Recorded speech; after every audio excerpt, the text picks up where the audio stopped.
بسم اللہ الرحمن الرحیم نحمدہ ونصلی علی رسولہ الکریم اما بعد۔ آج کی پہلی حدیث مبارکہ کا عنوان ہے جنازے سے آگے چلنا۔ یہ روایت حضرت عبداللہ بن مسعود رضی اللہ تعالیٰ عنہ سے ترمذی اور ابو داؤد کے اندر منقول ہے۔ سألنا رسول اللہ صلی اللہ علیہ وسلم عن المشی خلف الجنازہ۔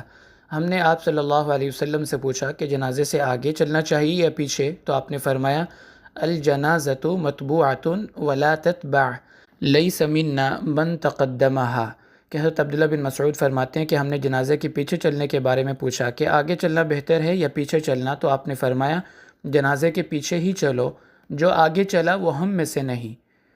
تو میت کو جب جنازے کی شکل میں قبرستان لے جایا جا رہا ہو، اس وقت آداب کا تقاضا یہی ہے کہ میت کی چارپائی کے پیچھے پیچھے چلا جائے، اور جب تک اس کی چارپائی قبر کے پاس نہ رکھ دی جائے اس سے پہلے کسی کا بیٹھنا یہ بھی مکروہ ہے۔ تو اس سے اندازہ لگائیں کہ شریعت نے ایک مسلمان کو کس قدر اعزاز و اکرام کے ساتھ رخصت کرنے کا حکم دیا ہے، اور اس سے یہ بھی پتہ چلا کہ اگر میت کے آداب ہیں تو زندہ انسان کے شریعت نے کتنے آداب اور حقوق رکھے ہوں گے۔ اللہ تعالی ہمیں عمل کرنے کی توفیق عطا فرمائے۔ اور دوسری حدیث مبارکہ کا عنوان ہے کہ نہانے کے بعد وضو کرنا۔ یہ روایت امام طبرانی نے یزید الضبی رضی اللہ تعالی عنہ سے روایت فرمائی کہ آپ صلی اللہ علیہ وسلم نے ارشاد فرمایا من توضأ بعد الغسل فلیس منا، جو نہانے کے بعد وضو کرے وہ ہم میں سے نہیں۔ کیونکہ نہانے کے بعد وضو کی کوئی ضرورت باقی نہیں رہتی۔ وضو میں جن اعضاء کا دھونا لازم ہے وہ نہانے میں خود دھل جاتے ہیں، اور وضو کا جو مقصد ہے پاکی حاصل کرنا وہ غسل کرنے سے بدرجہ اتم پورا ہو جاتا ہے۔ اس لیے نہانے کے بعد وضو کرنا صرف پانی کا ضیاع ہے، جو اللہ تعالیٰ کی بہت بڑی نعمت ہے، اور ہر جاندار کی زندگی کے بقا کے لیے بنیادی ضرورت پانی ہے۔ اس لیے منع فرمایا کہ غسل کے بعد وضو کرنا یہ ہمارا طریقہ نہیں ہے۔ حضرت عبداللہ بن عمر رضی اللہ تعالی عنہما اگر کسی کو غسل کے بعد وضو کرتے ہوئے دیکھتے تو فرماتے تھے لا تسرف لا تسرف، کہ اللہ کی نعمت کو ضائع نہ کرو۔ البتہ غسل سے پہلے وضو کرنا یہ سنت ہے اور بہت ساری احادیث سے ثابت ہے، تو غسل سے پہلے تو وضو کر سکتے ہیں، لیکن غسل کرنے کے بعد پھر وضو کی کوئی ضرورت یا حاجت نہیں رہتی۔ تیسری حدیث مبارکہ کا عنوان ہے آلات حرب، یعنی جنگی آلات سیکھنے کے بعد پھر ان کو چھوڑ دینا۔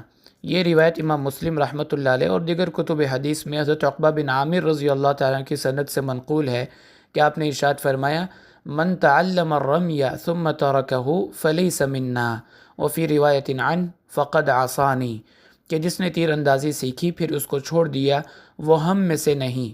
اور دوسری روایت میں فرمایا اس نے میری نافرمانی کی۔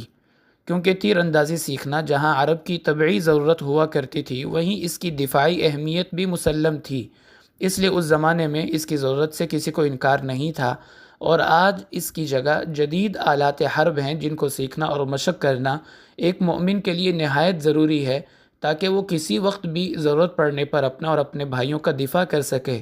اور ایک روایت میں فرمایا طاقتور اور قوی ایمان والا اللہ تعالیٰ کو زیادہ محبوب ہے بنسبت کمزور ایمان والے کے، کیونکہ قوی مومن اپنا بھی اور دوسروں کا بھی دفاع کرے گا، جبکہ کمزور خود کسی دوسرے کے آسرے اور رحم و کرم پر ہوگا۔ اور قرآن پاک میں اس کی ترغیب اللہ نے دی ہے وَأَعِدُّوا لَهُم مَا اسْتَطَعْتُم مِّن قُوَّةٍ۔ اس کا مفہوم یہ کہ مسلمان اپنی قوت اور تیاری دشمن کے مقابلے کے لیے ہر وقت پوری رکھیں۔ تو آلات حرب سیکھنا اور پھر ان کے مشق کرتے رہنا یہ شریعت کا تقاضا ہے۔